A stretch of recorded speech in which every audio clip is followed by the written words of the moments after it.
साथियों, आज जब हम आजादी के अमृत महोत्सव के दौरान गणतंत्र दिवस की चर्चा कर रहे हैं, तो मैं यहाँ एक दिलचस्प किताब का भी जिक्र करूंगा। कुछ हफ्ते पहले ही मुझे मिली इस बुक में एक बहुत ही इंटरेस्टिंग सब्जेक्ट पर चर्चा की गई है। इस बुक का नाम India the mother of democracy है और इसमें कई बेहतरीन एसेज है। भारत दुनिया का सबसे बड़ा लोकतंत्र है और हम भारतीयों को इस बात का गर्व भी है कि हमारा देश मदर ऑफ डेमोक्रेसी भी है। लोकतंत्र हमारी रगों में है, हमारी संस्कृति में है। सदियों से यह हमारे कामकाज का भी एक अभिन्न हिस्सा रहा है। स्वभाव से हम एक डेमोक्रेटिक सोसाइटी है।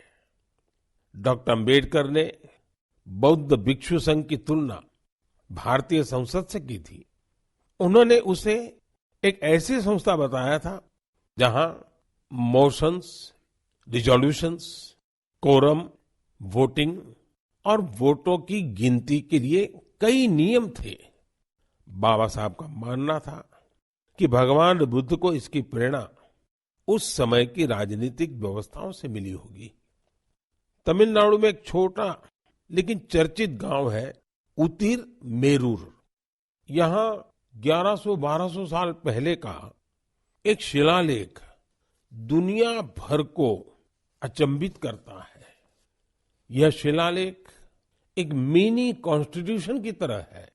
इसमें विस्तार से बताया गया है कि ग्राम सभा का संचालन कैसे होना चाहिए और उसके सदस्यों के चयन की प्रक्रिया क्या हो। हमारे देश के इतिहास में डेमोक्रेटिक वैल्यूज का एक और उदाहरण है 12वीं सदी के भगवान बसवेश्वर का अनुभव मंडपम।